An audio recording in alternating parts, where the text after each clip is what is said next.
मेरे प्यारे देशवासियों, नमस्कार। 2023 की यह पहली मन की बात और उसके साथ साथ इस कार्यक्रम का 97वां 97th एपिसोड भी है। आप सभी के साथ एक बार फिर बातचीत करके मुझे बहुत खुशी हो रही है। हर साल जनवरी का महीना काफी इवेंटफुल होता है। इस महीने 14 जनवरी के आसपास उत्तर से दक्षिण तक और पूरब से पश्चिम तक देश भर में त्योहारों की रौनक होती है। इसके बाद देश अपने गणतंत्र उत्सव भी मनाता है। इस बार भी गणतंत्र दिवस समारोह में अनेक पहलुओं की काफी प्रशंसा हो रही है। जैसलमेर से पुलकित ने मुझे लिखा है कि 26 जनवरी की परेड के दौरान कर्तव्य पथ का निर्माण करने वाले श्रमिकों को देखकर बहुत अच्छा लगा। कानपुर से जया ने लिखा है कि उन्हें परेड में शामिल झांकियों में भारतीय संस्कृति के विभिन्न पहलुओं को देखकर आनंद आया। इस परेड में पहली बार हिस्सा लेने वाली विमेन कैमल राइडर्स और सीआरपीएफ की महिला टुकड़ी भी काफी सराहना हो रही है। साथियों, देहरादून के वत्सल जी ने मुझे लिखा है कि 25 जनवरी का मैं हमेशा इंतजार करता हूं, क्योंकि उस दिन पद्म पुरस्कारों की घोषणा होती है और एक प्रकार से 25 तारीख की शाम ही मेरी 26 जनवरी के उमंग को और बढ़ा देती है। जमीनी स्तर पर अपने समर्पण और सेवा भाव से उपलब्धि हासिल करने वालों को पीपल्स पद्म को लेकर भी कई लोगों ने अपनी भावनाएं साझा की हैं। इस बार पद्म पुरस्कार से सम्मानित होने वालों में जनजातीय समुदाय और जनजातीय जीवन से जुड़े लोगों का अच्छा खासा प्रतिनिधित्व रहा है। जनजातीय जीवन शहरों की भागदौड़ से अलग होता है, उसकी चुनौतियां भी अलग होती हैं। इसके बावजूद जनजातीय समाज अपनी परंपराओं को सहेजने के लिए हमेशा तत्पर रहते हैं। जनजातीय समुदाय से जुड़ी चीजों के संरक्षण और उन पर रिसर्च के प्रयास भी होते हैं।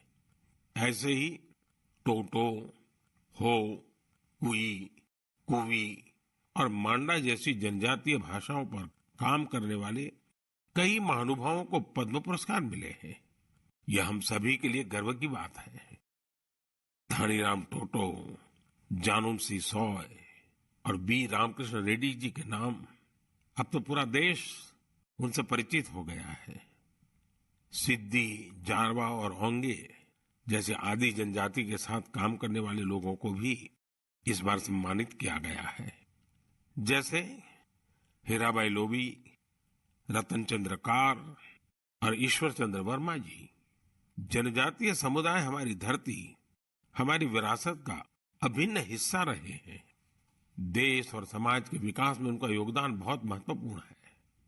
उनके लिए काम करने वाले व्यक्तित्वों का सम्मान नई पीढ़ी को भी प्रेरित करेगा। इस वर्ष पद्म पुरस्कारों की गूंज उन इलाकों में भी सुनाई दे रही है जो नक्सल प्रभावित हुआ करते थे। अपने प्रयासों से नक्सल प्रभावित क्षेत्रों में गुमराह युवकों को सही राह दिखाने वालों को पद्म पुरस्कारों से सम्मानित किया गया है। इसके लिए कांकेर में लकड़ी पर नक्काशी करने वाले अजय कुमार मंडावी और गढ़चिरौली के प्रसिद्ध झाड़ीपट्टी रंगभूमि से जुड़े परशुराम कोमाजी खुणे को भी ये सम्मान मिला है। इसी प्रकार नॉर्थ ईस्ट में अपनी संस्कृति के संरक्षण में जुटे राम कुई बांगवे न्यूमे, विक्रम बहादुर जमातिया और कर्मा वांगचू को भी सम्मानित किया गया है। साथियों, इस बार पद्म पुरस्कार से सम्मानित होने वालों में कई ऐसे लोग शामिल हैं जिन्होंने संगीत की दुनिया को समृद्ध किया है। कौन होगा जिसको संगीत पसंद ना हो? हर किसी की संगीत की पसंद अलग अलग हो सकती है, लेकिन संगीत हर किसी के जीवन का हिस्सा होता है। इस बार पद्म पुरस्कार पाने वालों में वो लोग हैं जो संतूर, बमहुम, द्वितारा जैसे हमारे पारंपरिक वाद्य यंत्र की धुन बिखेरने में महारत रखते हैं। गुलाम मोहम्मद जाज, मोआ सुपोंग, सिंहबोर कुरकालाऊ, मुनि वेंकटप्पा और मंगल कांति राय, ऐसे कितने ही नाम हैं जिनकी चारों तरफ चर्चा हो रही है। साथियों, पद्म पुरस्कार पाने वाले अनेक लोग हमारे बीच के वो साथी हैं जिन्होंने हमेशा देश को सर्वोपरि रखा, राष्ट्र प्रथम के सिद्धांत के लिए अपना जीवन समर्पित कर दिया। वो सेवा भाव से अपने काम में लगे रहे और इसके लिए उन्हें कभी किसी पुरस्कार की आशा नहीं की। वो जिनके लिए काम कर रहे हैं, उनके चेहरे का संतोष ही उनके लिए सबसे बड़ा अवार्ड है। ऐसे समर्पित लोगों को सम्मानित करके हम देशवासियों का गौरव बढ़ा है। मैं सभी पद्म पुरस्कार विजेताओं के नाम भले ही यहां नहीं ले पाऊं, लेकिन आपसे मेरा आग्रह जरूर है कि आप पद्म पुरस्कार पाने वाले इन महानुभावों के प्रेरक जीवन के विषय में विस्तार से जानें और औरों को भी बताएं। साथियों, आज जब हम आजादी के अमृत महोत्सव के दौरान गणतंत्र दिवस की चर्चा कर रहे हैं, तो मैं यहाँ एक दिलचस्प किताब का भी जिक्र करूंगा।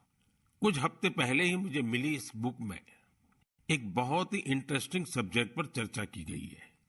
इस बुक का नाम India the mother of democracy है और इसमें कई बेहतरीन एसेज है। भारत दुनिया का सबसे बड़ा लोकतंत्र है और हम भारतीयों को इस बात का गर्व भी है कि हमारा देश मदर ऑफ डेमोक्रेसी भी है। लोकतंत्र हमारी रगों में है, हमारी संस्कृति में है। सदियों से यह हमारे कामकाज का भी एक अभिन्न हिस्सा रहा है। स्वभाव से हम एक डेमोक्रेटिक सोसाइटी है। डॉक्टर अंबेडकर ने बौद्ध भिक्षु संघ की तुलना भारतीय संसद से की थी। उन्होंने उसे एक ऐसी संस्था बताया था जहां मोशंस, रिजोल्यूशंस, कोरम, वोटिंग और वोटों की गिनती के लिए कई नियम थे। बाबा साहब का मानना था कि भगवान बुद्ध को इसकी प्रेरणा उस समय की राजनीतिक व्यवस्थाओं से मिली होगी। तमिलनाडु में एक छोटा लेकिन चर्चित गांव है उतिर मेरूर। यहाँ 1100-1200 साल पहले का एक शिलालेख दुनिया भर को अचंभित करता है। यह शिलालेख एक मिनी कॉन्स्टिट्यूशन की तरह है।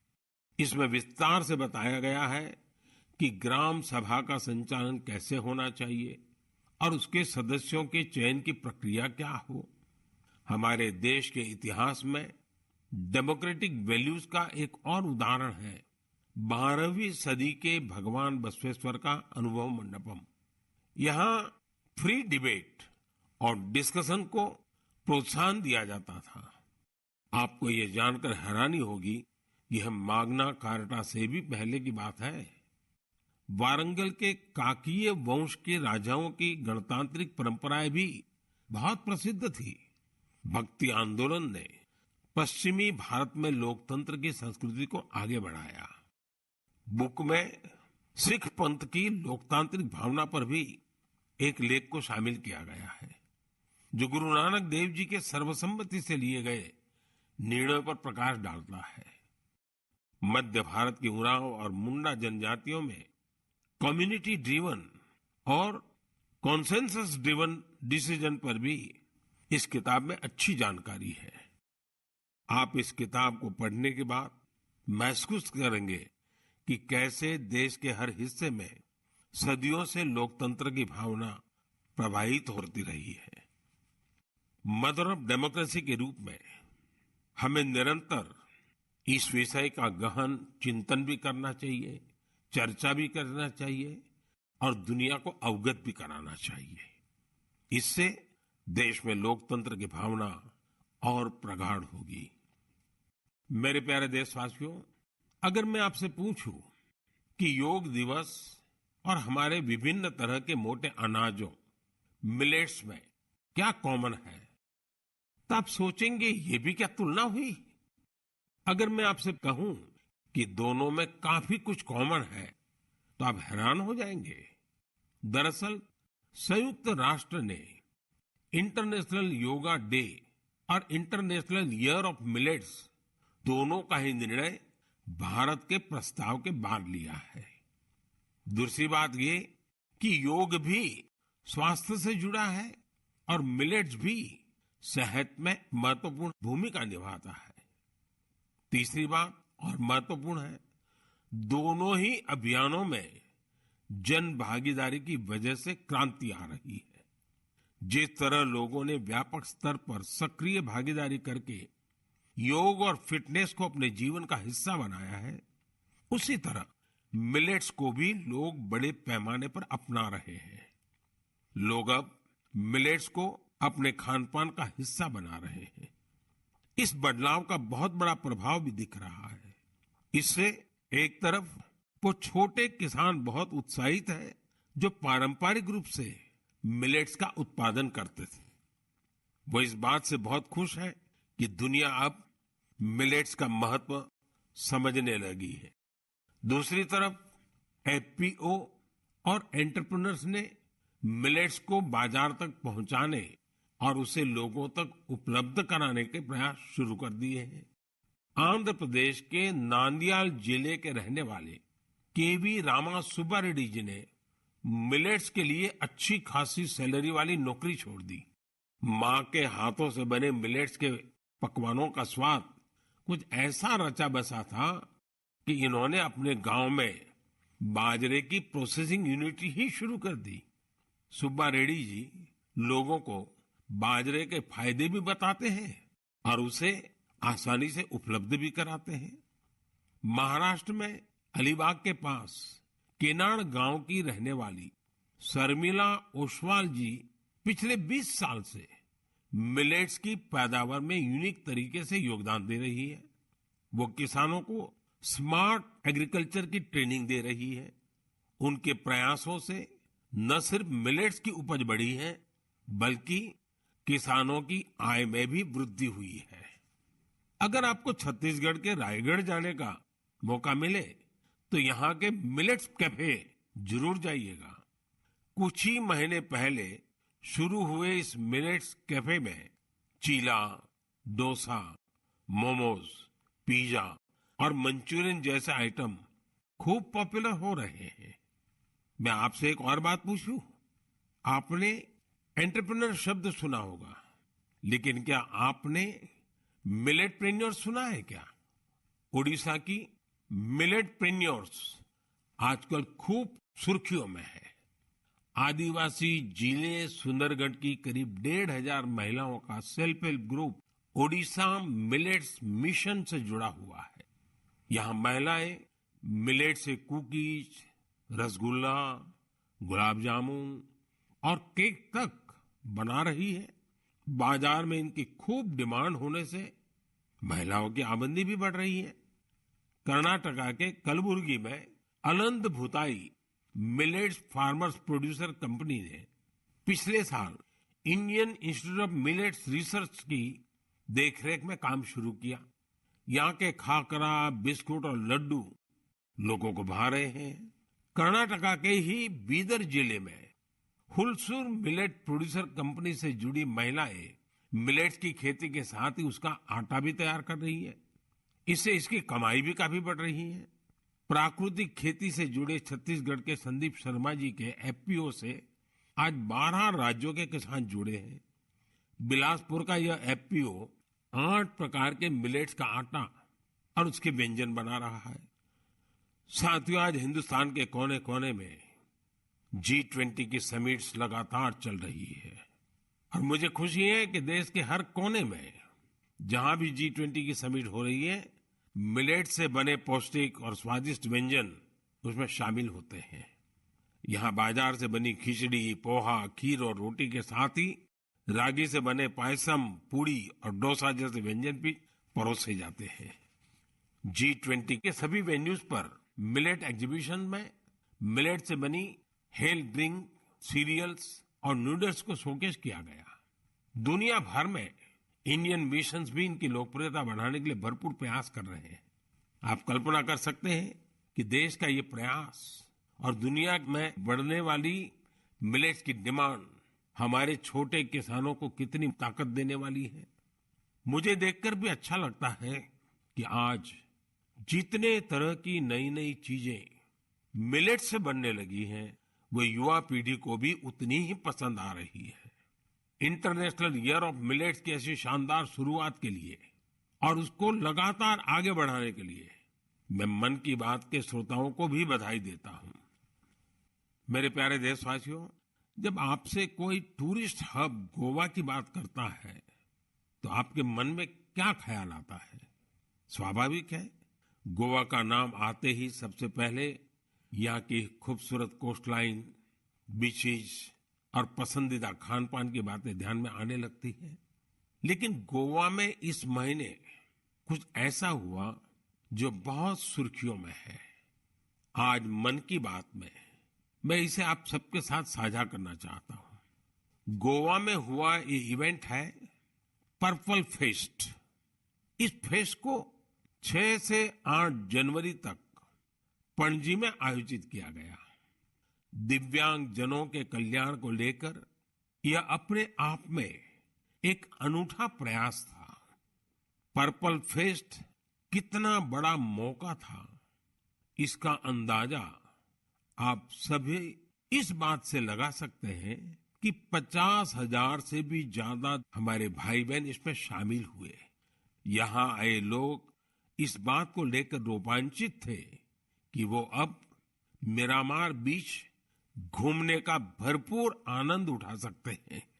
दरअसल मिरामार बीच हमारे दिव्यांग भाई बहनों के लिए गोवा के एक्सेसिबल बीचेस में से एक बन गया है। यहाँ पर cricket tournament, table tennis tournament, marathon competition के साथ ही एक डीप ब्लाइंड कन्वेंशन भी आयोजित किया गया। यहाँ यूनिक बर्ड वॉचिंग प्रोग्राम के अलावा एक फिल्म भी दिखाई गई। इसके लिए विशेष इंतजाम किए गए थे ताकि हमारे सभी दिव्यांग भाई बहन और बच्चे इसका पूरा आनंद ले सके।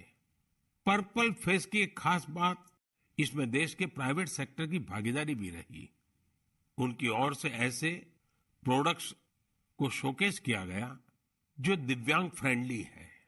इस फेस्ट में दिव्यांग कल्याण के प्रति जागरूकता बढ़ाने के अनेक प्रयास देखे गए। पर्पल फेस्ट को सफल बनाने के लिए मैं इसमें हिस्सा लेने वाले सभी लोगों को बधाई देता हूं। इसके साथ ही उन वॉलंटियर्स का भी अभिनंदन करता हूं जिन्होंने इसे ऑर्गेनाइज करने के लिए रात दिन एक कर दिए। मुझे पूरा विश्वास है कि एक्सेसिबल इंडिया के हमारे विजन को साकार करने में इस प्रकार के अभियान बहुत ही कारगर साबित होंगे। मेरे प्यारे देशवासियों, अब मन की बात में मैं एक ऐसे विषय पर बात करूंगा जिसमें आपको आनंद भी आएगा, गर्व भी होगा और मन कह उठेगा, वाह भाई वाह, दिल खुश हो गया।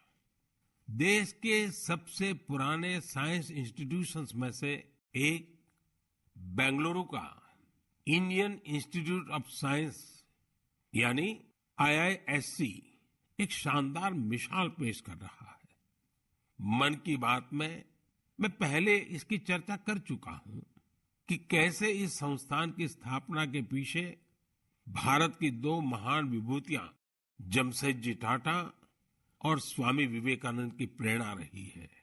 तो आपको और मुझे आनंद और गर्व दिलाने वाली बात यह है कि साल 2022 में इस संस्थान के नाम कुल 145 पेटेंट्स रहे हैं। इसका मतलब है हर 5 दिन में 2 पेटेंट्स।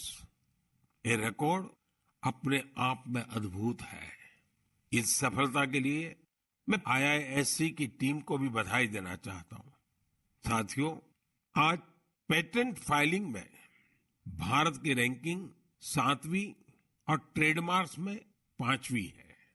सिर्फ पेटेंट्स की बात करें तो पिछले 5 वर्षों में इसमें करीब 50% की वृद्धि हुई है। ग्लोबल इनोवेशन इंडेक्स में भी भारत की रैंकिंग में जबरदस्त सुधार हुआ है और अब वो 40वें पर आ पहुंची है, जबकि 2015 में भारत ग्लोबल इनोवेशन इंडेक्स में 80 नंबर के भी पीछे था। एक और दिलचस्प बात मैं आपको बताना चाहता हूं। भारत में पिछले 11 वर्षों में पहली बार डोमेस्टिक पेटेंट फाइलिंग की संख्या फॉरेन फाइलिंग से अधिक देखी गई है। ये भारत के बढ़ते हुए वैज्ञानिक सामर्थ्य को भी दिखाता है। साथियों, हम सभी जानते हैं कि 21वीं सदी की ग्लोबल इकोनॉमी में नॉलेज ही सर्वोपरि है। मुझे विश्वास है कि भारत के टेकेड का सपना हमारे इनोवेटर्स और उनके पेटेंट्स के दम पर जरूर पूरा होगा। इससे हम सभी अपने ही देश में तैयार वर्ल्ड क्लास टेक्नोलॉजी और प्रोडक्ट का भरपूर लाभ ले सकेंगे। मेरे प्यारे देशवासियों, नमो ऐप पर मैंने तेलंगाना के इंजीनियर विजय जी की एक पोस्ट देखी। इसमें विजय जी ने ई वेस्ट के बारे में लिखा है। विजय जी का आग्रह है कि मैं मन की बात में इस पर चर्चा करूं। इस कार्यक्रम में पहले भी हमने वेस्ट टू वेल्थ यानी कचरे से कंचन के बारे में बातें की है, लेकिन आइए आज इसी से जुड़ी ई वेस्ट की चर्चा करते हैं।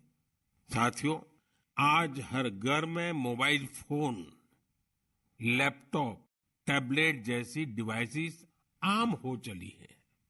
देश भर में इनकी संख्या बिलियंस में होगी। आज के लेटेस्ट डिवाइस भविष्य के ई वेस्ट भी होते हैं। जब भी कोई नई डिवाइस खरीदता है या फिर अपनी पुरानी डिवाइस को बदलता है, तो यह ध्यान रखना जरूरी हो जाता है कि उसे सही तरीके से डिस्कार्ड किया जाता है या नहीं। अगर ई वेस्ट को ठीक से डिस्पोज नहीं किया गया तो यह हमारे पर्यावरण को भी नुकसान पहुंचा सकता है। लेकिन अगर सावधानी पूर्वक ऐसा किया जाता है तो ये रिसाइकल और रीयूज की सर्कुलर इकोनॉमी की बहुत बड़ी ताकत बन सकता है। संयुक्त राष्ट्र की एक रिपोर्ट में बताया गया था कि हर साल 50 मिलियन टन ई वेस्ट फेंका जा रहा है। आप अंदाजा लगा सकते हैं कि कितना होता है। मानव इतिहास में जितने कमर्शियल प्लेन बने हैं, उन सभी का वजन मिला दिया जाए तो भी जितना ई वेस्ट निकल रहा है उसके बराबर नहीं होगा। ये ऐसा है जैसे हर सेकंड 800 लैपटॉप फेंक दिए जा रहे हो।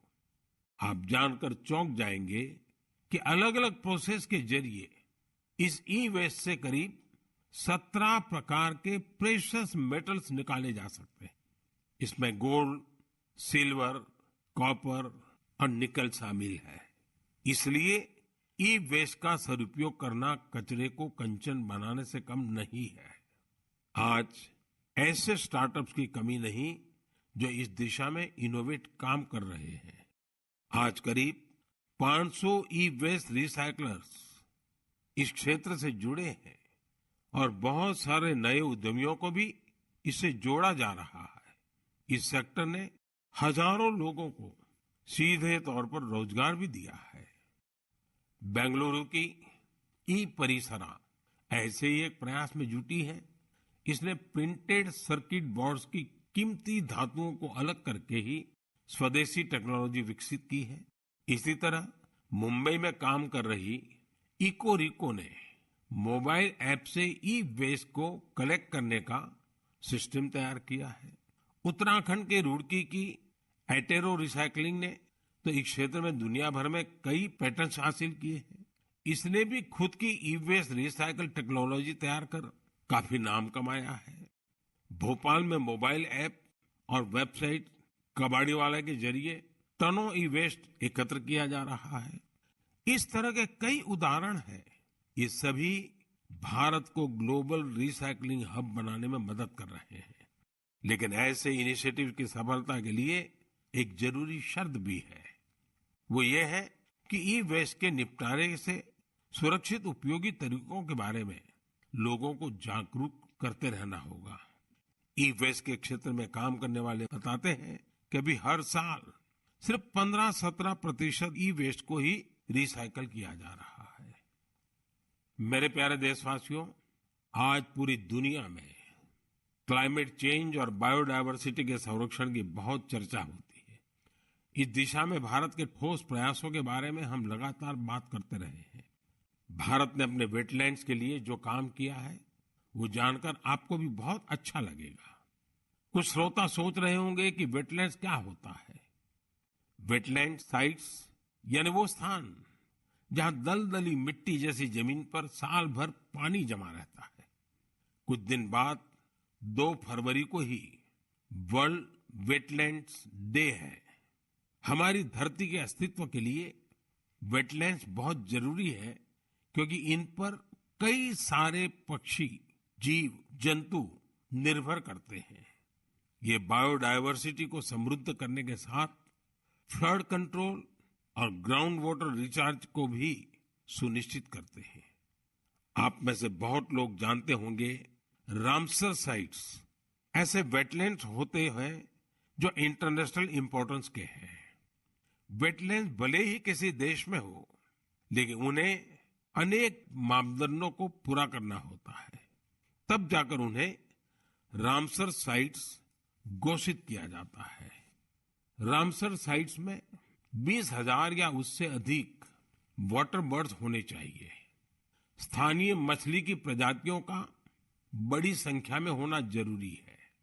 आजादी के 75 साल पर अमृत महोत्सव के दौरान रामसर साइट से जुड़ी एक अच्छी जानकारी भी मैं आपके साथ शेयर करना चाहता हूं। हमारे देश में अब रामसर साइट्स की कुल संख्या 75 हो गई है, जबकि 2014 के पहले देश में सिर्फ 26 रामसर साइट्स थी।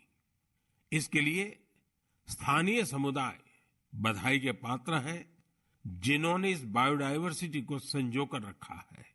यह प्रकृति के साथ सद्भाव पूर्वक रहने की हमारी सदियों पुरानी संस्कृति और परंपरा का भी सम्मान है। भारत के ये वेटलैंड्स हमारी प्राकृतिक सामर्थ्य का भी उदाहरण है। ओडिशा की चिल्का झील को 40 से अधिक वाटर बर्ड स्पीशीज को आश्रय देने के लिए जाना जाता है। कैबुल लमजाम लोकटाक को स्वैम्प डियर का एकमात्र नेचुरल हैबिटेट माना जाता है। तमिलनाडु के वेर्थांगल को 2022 में रामसर साइट घोषित किया गया। यहाँ की बर्ड पॉपुलेशन को संरक्षित करने का पूरा श्रेय आसपास के किसानों को जाता है। कश्मीर में पंजाथ नाग समुदाय एनुअल फ्रूट ब्लॉसम फेस्टिवल के दौरान एक दिन को विशेष तौर पर गांव के झरने की साफ सफाई में लगाता है। वर्ल्ड्स रामसर साइट में अधिकतर यूनिक कल्चरल हेरिटेज भी है। मणिपुर का लोकटाक और पवित्र झील रेणुका से वहां की संस्कृतियों का गहरा जुड़ाव रहा है। इसी प्रकार संभार का नाता मां दुर्गा के अवतार शाकंभरी देवी से भी है। भारत में वेटलैंड्स का ये विस्तार उन लोगों की वजह से संभव हो पा रहा है जो रामसर साइट्स के आसपास रहते हैं। मैं ऐसे सभी लोगों की बहुत सराहना करता हूं। मन की बात के श्रोताओं की तरफ से उन्हें शुभकामनाएं देता हूं। मेरे प्यारे देशवासियों, इस बार हमारे देश में, खासकर उत्तर भारत में खूब कड़ाके की सर्दी पड़ी। इस सर्दी में लोगों ने पहाड़ों पर बर्फबारी का मजा भी खूब लिया। जम्मू कश्मीर से कुछ ऐसी तस्वीरें आई जिन्होंने पूरे देश का मन मोह लिया। सोशल मीडिया पर तो पूरी दुनिया के लोग इन तस्वीरों को पसंद कर रहे हैं। बर्फबारी की वजह से हमारी कश्मीर घाटी हर साल की तरह इस बार भी बहुत खूबसूरत हो गई है। बनिहाल से बड़गाम जाने वाली ट्रेन की वीडियो को भी लोग खासकर पसंद कर रहे हैं। खूबसूरत बर्फबारी, चारों ओर सफेद चादर सी बर्फ। लोग कह रहे हैं कि ये दृश्य परिलोक की कथाओं सा लग रहा है। कई लोग कह रहे हैं कि ये किसी विदेश की नहीं, बल्कि अपने ही देश में कश्मीर की तस्वीरें हैं। एक सोशल मीडिया यूजर ने लिखा है कि स्वर्ग इससे ज्यादा खूबसूरत और क्या होगा। ये बात बिल्कुल सही है। तभी तो कश्मीर को धरती का स्वर्ग कहा जाता है। आप भी इन तस्वीरों को देखकर कश्मीर के शहर जाने का जरूर सोच रहे होंगे। मैं चाहूंगा आप खुद भी जाइए और अपने साथियों को भी ले जाइए। कश्मीर में बर्फ से ढके पहाड़, प्राकृतिक सौंदर्य के साथ साथ और भी बहुत कुछ देखने जानने के लिए है। जैसे कि कश्मीर के सैयदाबाद में विंटर गेम्स आयोजित किए गए। इन गेम की थीम थी स्नो क्रिकेट।